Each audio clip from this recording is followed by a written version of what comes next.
जरूर कर दीजिए। तो चलिए शुरू करते हैं आज का चैप्टर नंबर फर्स्ट का लेक्चर सेकंड। हमने फर्स्ट लेक्चर में डिस्कस किया था हिट एंड ट्रायल मेथड तक, यानी कि हिट एंड ट्रायल विधि तक हमने फर्स्ट लेक्चर में डिस्कस किया था। अब सेकंड जो लेक्चर है हमारा, ये रासायनिक अभिक्रिया के प्रकार और विकृत गंधीयता और संचरण टॉपिक को समझाएंगे। आपकी जितनी भी इसमें केमिकल रिएक्शन है उनको कंप्लीट कराएंगे। तो देखिए इसमें फर्स्ट रिएक्शन देखिए क्या है। फर्स्ट है संयोजन अभिक्रिया। क्या होती है संयोजन अभिक्रिया?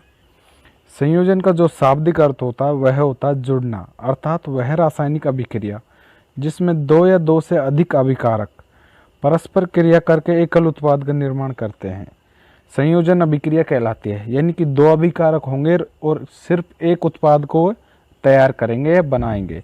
तो देखिए यहाँ पर पहले इसका संरचना समीकरण देखिए, A+B दो अभिकारक हैं, ये दोनों अभिकारक हैं और यह एकल उत्पाद बना रहे हैं AB, सिर्फ एक उत्पाद। अब देखिए इस अभिक्रिया को हम अन्य एग्जाम्पल के थ्रू समझते हैं।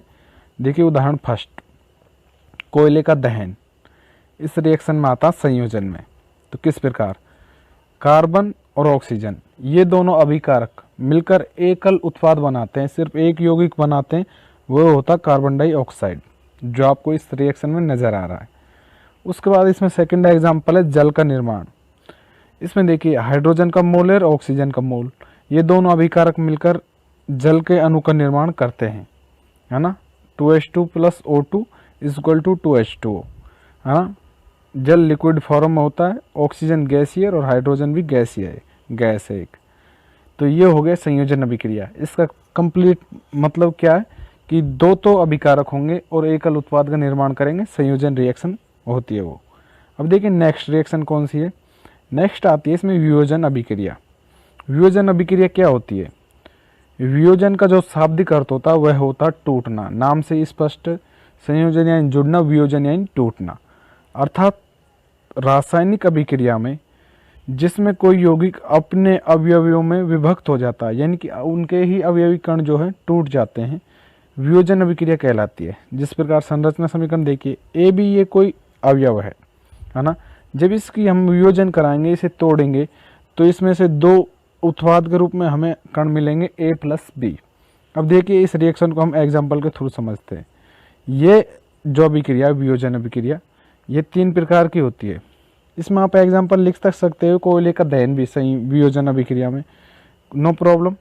किस प्रकार लिखोगे? बट पहले आ जाएगा CO2 = ये हमें तोड़ना है, वियोजन अभिक्रिया है, तो ये आ जाएगा C+O2। इन्हें भी आप कर सकते हो इस वियोजन अभिक्रिया में, और जल को भी कर सकते हो। पहले H2O लिख दे हुए, उसके बाद उसे तोड़ दो अणु में। लेकिन वियोजन अभिक्रिया के मैनुअली 3 प्रकार के होते हैं, उनमें से अगर एग्जाम में आपसे पूछा जाता है तो उन्हें ही लिख के आना है। तो वह 3 प्रकार कौन से हैं देखिए। फर्स्ट है ऊष्मीय या तापीय वियोजन, सेकंड प्रकार है वैद्युत वियोजन और थर्ड प्रकाशीय वियोजन। अब देखिए इसमें फर्स्ट को हम सॉल्व करते हैं, ऊष्मीय वियोजन या तापीय वियोजन। तो देखिए ऊष्मीय वियोजन क्या होता है? ऊष्मा देकर जब हम किसी यौगिक को तोड़ते हैं, जैसे ये है CaCO3 कैल्शियम बाइकार्बोनेट, ये सॉलिड फॉर्म है। जब इसे हम ऊष्मा देते हैं, है ना, ऊष्मा दी जाती है, तो ये इनके अवयवी कणों में टूट जाता है।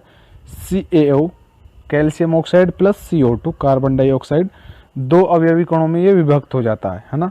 वियोजन अभिक्रिया का नाम है, तो इसमें अवयवी कण टूटेंगे। उसमें वियोजन का एग्जाम्पल कंप्लीट। अब देखिए सेकंड एग्जाम्पल आता है वैद्युत वियोजन। ये क्या होता है? इसमें एग्जाम्पल है जल का 2H2O, जो कि लिक्विड फॉर्म में होता है। जब इन्हें हम विद्युत धारा देते हैं IE, है ना, इलेक्ट्रिसिटी देते हैं, तो यह 2 अवयवी कणों में टूट जाता है, एक हाइड्रोजन का मोल और एक ऑक्सीजन का मोल में ये विभक्त हो जाता है। जल में जब विद्युत धारा प्रवाहित की जाती है तो हाइड्रोजन और ऑक्सीजन 2 मोलों में विभक्त हो जाता है। ये होता है वैद्युत वियोजन का एग्जाम्पल। नेक्स्ट देखिए प्रकाशीय वियोजन। प्रकाशीय वियोजन क्या होता है कि जब हम 2AgBr, है ना, को जब हम सनलाइट यानी सूर्य का प्रकाश देते हैं, AgBr को जब हम सूर्य प्रकाश देते हैं, तो यह इसके 2 अवयवी कणों में विभक्त होता था, 2Ag + Br2, है ना। अर्जेंटम प्लस ब्रोमीन या ब्रोमाइड बोल सकते हो, अर्जेंटम ब्रोमाइड भी बोला जाता है इसे। देखिए ये जो है AgBr, इसके ये जो रिएक्शन है प्रकाशीय रिएक्शन, ये प्रकाशीय वियोजन अभिक्रिया, इसका जो हम उपयोग करते हैं श्याम श्वेत फोटोग्राफी में किया जाता है। यानी कि ब्लैक एंड वाइट जो हम फोटो बनाते हैं उसमें प्रकाशीय वियोजन का उपयोग किया जाता है। कंप्लीट वियोजन रिएक्शन। इसके बाद देखिए नेक्स्ट अभिक्रिया। नेक्स्ट आती है विस्थापन अभिक्रिया। इसके नाम से स्पष्ट है, विस्थापन यानी एक को दूसरे के द्वारा विस्थापित करना उसके ही यौगिक में। देखिए इसकी थ्योरी, वह अभिक्रिया जिसमें उच्च क्रियाशील तत्व यानी कि उच्च क्रियाशील तत्व निम्न क्रियाशील तत्व को उसके ही यौगिक में विस्थापित कर देता है, विस्थापन अभिक्रिया कहलाती है। यानी कोई उच्च क्रियाशील तत्व है, उस निम्न क्रियाशील तत्व को विस्थापित कर देगा उसके ही यौगिक में, तो उसे विस्थापन अभिक्रिया कहते हैं। जैसे इसका एग्जाम्पल है Fe+CuSO4, ferrous plus copper sulphate, है ना। ये जलीय फॉर्म में, ये सॉल्ट स्टेट में। तो देखिए जब इनकी रिएक्शन कराई जाती है तो Fe जो है Cu को उसके ही यौगिक में विस्थापित कर देता है, यानी कि उस यौगिक से हटा देता है, जो आपको यहाँ पर नजर आ रहा है। ये Cu जो है इस यौगिक से विस्थापित होकर अलग फॉर्म कॉपर में बदल गया, है ना। और ये Fe जो है SO4 के साथ संयोजित होकर FeSO4 बना लिया। तो इसका मतलब क्या हुआ, सबसे उच्च क्रियाशील तत्व कौन हुआ इसमें, फेरस, कॉपर से उच्च क्रियाशील तत्व है, इसलिए ये SO4 के साथ FeSO4 के साथ जुड़ गया। और जो है Cu ये जो है इस यौगिक से ही विस्थापित हो जाता है, यानी कि ये कम क्रियाशील है फेरस से कॉपर।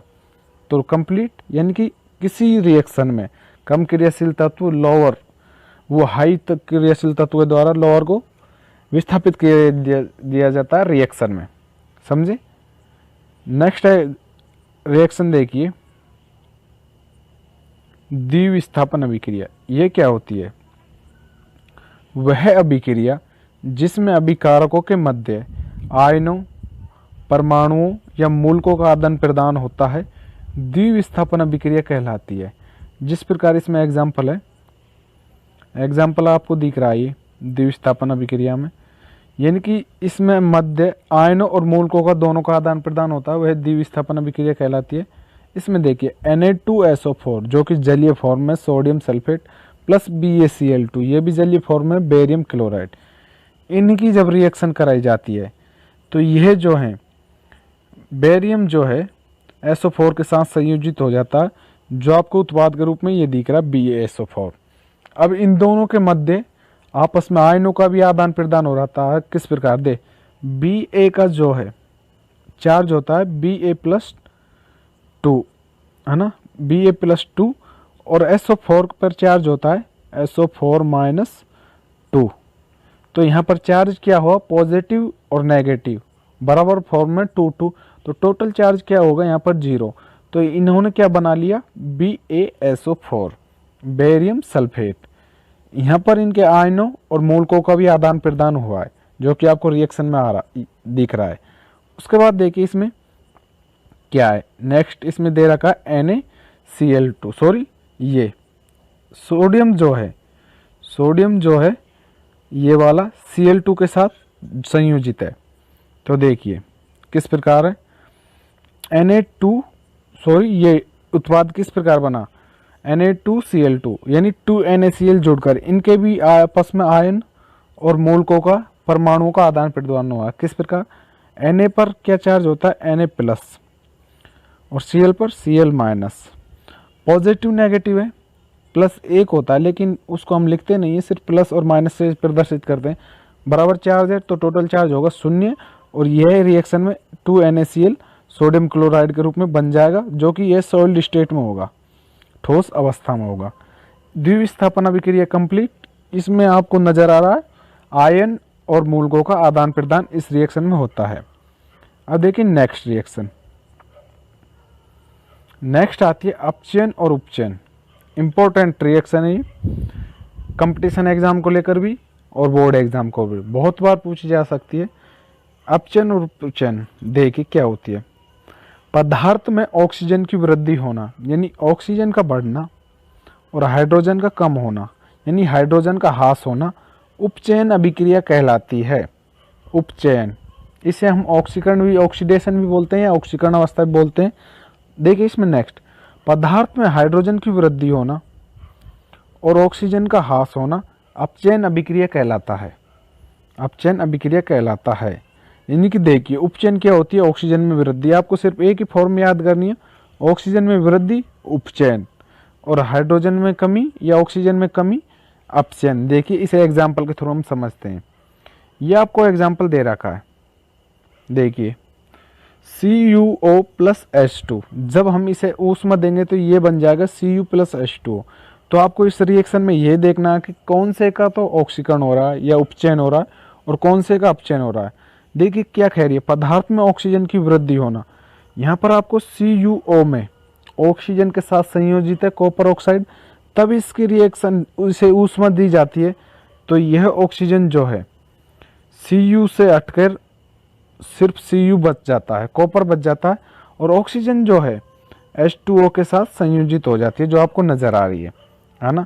तो इसमें क्या हो रहा है, ऑक्सीजन की वृद्धि होना। ऑक्सीजन की वृद्धि किसके साथ हो रही है, हाइड्रोजन में। यहाँ पर देखिए हाइड्रोजन जो है अकेला है और उत्पाद में इसमें क्या जुड़ गया, ऑक्सीजन। तो इसमें क्या हुई, ऑक्सीजन की वृद्धि। तो इसे हम बोलेंगे उपचयन। उपचयन हो रहा है हाइड्रोजन का।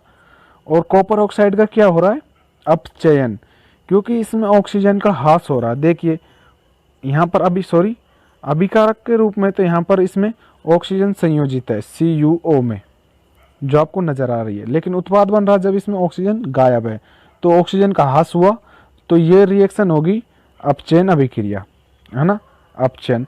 और यहाँ पर देखिए हाइड्रोजन को अभिकारक के रूप में, जब ये अकेला हाइड्रोजन फॉर्म में, लेकिन तब उत्पाद बनाता है, तब इसमें ऑक्सीजन की वृद्धि हो जाती है, तो इसे हम बोलेंगे अपचयन। उपचयन। ऑक्सीजन की वृद्धि हो रही है और इसका हो रहा है CuO का उपचयन, है ना। यानी कि समझ आया आपके, बिल्कुल इजी मेथड है। ऑक्सीजन की वृद्धि होगी जिसमें, वह तो होगा उपचयन, और जिसमें ऑक्सीजन की कमी होगी वह होगा अपचयन। और जिनमें ये दोनों रिएक्शन होती हैं, अपचयन और उपचयन, उसे हम बोलेंगे रेडॉक्स अभिक्रिया। रेडॉक्स अभिक्रिया यानी कि जिसमें उपचयन और अपचयन दोनों रिएक्शन साथ होती हैं, उन्हें हम बोलेंगे रेडॉक्स अभिक्रिया। इजी मेथड, आप रेडॉक्स को भी लिख सकते हो। रेडॉक्स में क्या है कि अपचयन और उपचयन दोनों अभिक्रियाएं साथ साथ होती हैं, और आपको इस एग्जाम्पल को लिखे आना, इसके थ्रू समझाना। इसका क्या हो रहा है, ऑक्सीजन का ह्रास हो रहा है, तो इसमें क्या है, ये होगी अपचयन, और ये क्या होगा, उपचयन। इसमें ऑक्सीजन की वृद्धि हो रही है। कंप्लीट, आपको ये रिएक्शन समझ आई, अपचयन और उपचयन अभिक्रिया। नेक्स्ट देखिए, नेक्स्ट आती है इसमें ऊष्माक्षेपी अभिक्रिया। नाम से स्पष्ट है, वह रासायनिक अभिक्रिया जिसमें उत्पाद के साथ साथ ऊर्जा उत्सर्जित होती है, यानी उत्पाद भी बनेगा और ऊर्जा भी उत्सर्जित होगी, उसे हम ऊष्माक्षेपी अभिक्रिया कहलाती है। यानी कि ऊष्मा का उत्सर्जन, ऊष्माक्षेपी अभिक्रिया।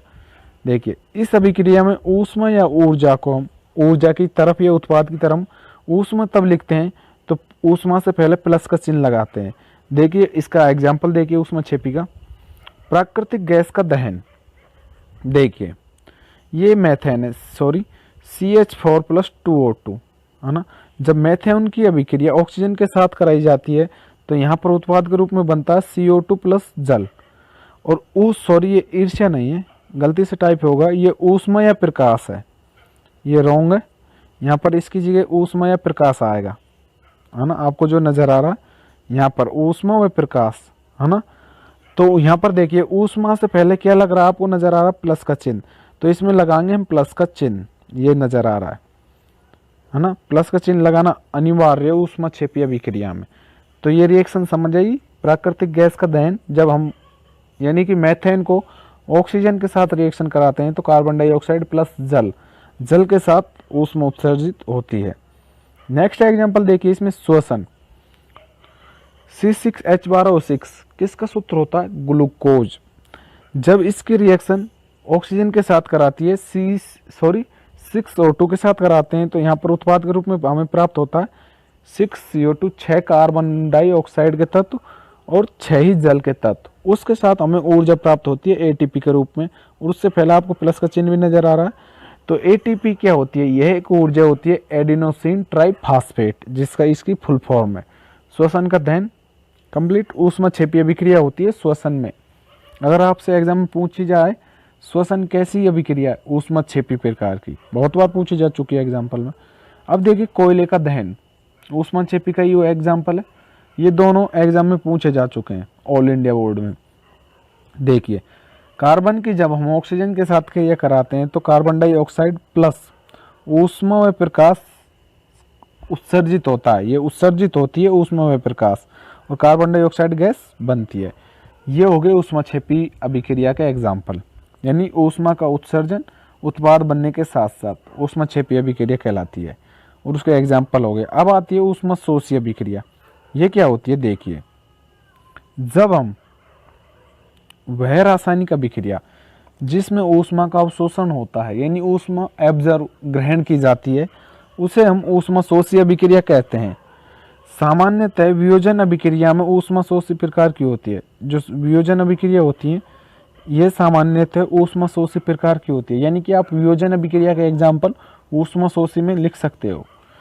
तो इसमें क्या है कि आप उसमें तो लग रहा था ऊर्जा से पहले पॉजिटिव का चिन्ह, और इसमें लगेगा माइनस का चिन्ह, जो हम आपको समझाते हैं। देखिए ये आपको दिख रहा है एग्जाम्पल में CaCO3, जब इसे ऊष्मा देंगे, हम ऊष्मा देते हैं तो यह जो है CaO calcium oxide plus CO2 के रूप में बन जाता है ना। ऊष्मा ऑब्जर्व की जा रही है इसमें, ये इसका एग्जाम्पल है ऊष्माशोषी का। कंप्लीट। देखिए नेक्स्ट अभिक्रिया आती है अवक्षेपण अभिक्रिया। ये क्या होती है, देखिए वह रासायनिक अभिक्रिया जिसमें उत्पाद अविलेय अवस्था में होता है, यानी कि वह विलयन में विलयशील नहीं होता। यानी कि ये कोई पात्र है, इसमें कोई विलयन भरा है, ये है ना, मान लीजिए इसमें कोई विलयन भरा है, तो इसमें क्या है कि वह रासायनिक अभिक्रिया जिसमें उत्पाद जो अविलेय अवस्था में प्राप्त होता है अवक्षेपण अभिक्रिया कहलाती है। तो यहाँ पर ये कोई इसमें रिएक्शन या इसमें विलयन भरा है, तो इस पर पेंदे में जो अविलेय पदार्थ बैठा रहेगा, पेंदे में बैठा रहता है अविलेय पदार्थ जो कभी विलयन के साथ घुलता मिलता नहीं है, तो ये जो है अविलेय पदार्थ बोलेंगे इसे।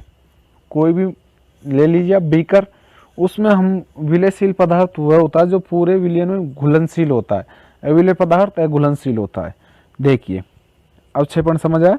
इसका एग्जाम्पल देखिए BaCl2 barium chloride plus Na2SO4 sodium sulphate, है ना, इनकी दोनों के रिएक्शन कराते हैं तो Ba जो है SO4 के साथ संयोजित हो जाएगा, और Na जो है सोडियम जो है Cl2 के साथ संयोजित हो जाएगा, जो आपको दिख रहा है इसमें BaSO4 barium sulphate plus NaCl sodium chloride. देखिए ये जो अभिक्रिया आपको दिख रही है इसमें बेरियम सल्फेट का अवक्षेप होता है, यानी कि बेरियम सल्फेट जो है किसी अभिक्रिया में अवक्षेप के रूप में होता है, यानी कि पेंदे में बैठा रहता है, ये विलयन में विलयशील नहीं होता बेरियम सल्फेट। समझ आई रिएक्शन। देखिए अब इसका नेक्स्ट टॉपिक जो भी है चैप्टर का नेक्स्ट आता है इसमें संक्षारण। संक्षारण नाम से स्पष्ट है क्या होता है, जब कोई धातु अम्ल या आर्द्रता के संपर्क में रहती है तो वह संचारित हो जाती है, यानी संक्षारित हो जाती है, तो इसे ही संक्षारण कहते हैं। संक्षारित का मतलब उसमें से विघटन होने लग जाता है, उसमें से कमी आने लग जाती है, उसकी जो भी अवस्था होती है। यानी कि कोई जो धातु है उसे हम वायु में छोड़ देंगे, लोहे को मान लीजिए जंग लग जाएगी, खत्म हो जाएगा एक दिन, उसे ही हम संक्षारण बोलेंगे। जैसे इसमें संक्षारण के कारण लोहे पर भूरे रंग की परत, जिसे हम जंग कहते हैं, चांदी पर काले रंग की परत तथा तांबे पर हरे रंग की परत जम जाती है, संक्षारण का ही कारण होता है वो। तो इसे रोकने के उपाय क्या है, इतना सही टॉपिक है ये, आपको परिभाषा, एग्जाम्पल और रोकने के उपाय। रोकने के उपाय क्या हो सकते हैं इसमें, फर्स्ट है यसद लेपन कर कर, विद्युत लेपन कर कर, वलेपन नहीं है लेपन है सॉरी, लेपन कर कर या पेंट करके धातुओं को बचाया जा सकता है संक्षारण से। यह आपका संक्षारण टॉपिक है क्लास 10 में, इतना सही। कंपटीशन लेवल में भी इतना ही आता बस। विकृत गंधिता क्या होती है, विकृत गंधिता, विकृत यानी बिगड़ना, गंध यानी गंध, नाम से स्पष्ट है, यानी गंध का बिगड़ना विकृत गंधिता कहलाता है। जैसे वसा युक्त और तेलीय खाद्य सामग्री जब वायु के संपर्क में आने पर उपचयित हो जाती है यानी सड़ने लग जाती है, जिससे उनके स्वाद और गंध में परिवर्तन हो जाता है, इसे ही विकृत गंधिता कहते हैं। यानी कोई भी वस्तु है वसा युक्त या तेलीय खाद्य सामग्री है, उसे हम वायुमंडल में खुला छोड़ देंगे तो उसमें से कुछ समय बाद सड़ान या गंध आने लग जाती है, वह उपचयित होने लग जाती है। उपचयित को ही हम गंध आना या सड़ना बोलते हैं, जिससे वो आके उसके स्वाद में, वस्तु के स्वाद में हमें स्वादहीन हो जाती है वस्तु और उसमें गंध में परिवर्तन हो जाता है, यानी गंध आने लग जाती है। इसे ही हम विकृत गंधिता कहते हैं। और विकृत गंधिता को हम किस प्रकार रोक सकते हैं? इसके निम्न उपाय कौन कौन से? प्रति ऑक्सीकारक का उपयोग करके, यानी कि हम कोई भी वस्तु है, मान लीजिए पैकिंग की है, उसमें हम प्रति ऑक्सीकार नाइट्रोजन गैस भरी जाती है, प्रति ऑक्सीकारक का उपयोग करके हम विकृत गंधिता को दूर कर सकते हैं। वायुरोधी बर्तन में खाद्य सामग्री रखकर, किसी भी खाद्य सामग्री को हम वायुरोधी बर्तन में रखेंगे जिसमें ऑक्सीजन प्रवेश नहीं कर सके, उसमें रखकर भी हम विकृत गंधिता से बचा जा सकते हैं। वायु के स्थान पर नाइट्रोजन गैस, ये भी वही बात है, कुरकुरे चिप्सन में हम देखते हैं जो भी खाने लायक चीज़ होती है वो पैकिंग वाली, उनमें नाइट्रोजन गैस भरी जाती है वायु की जगह,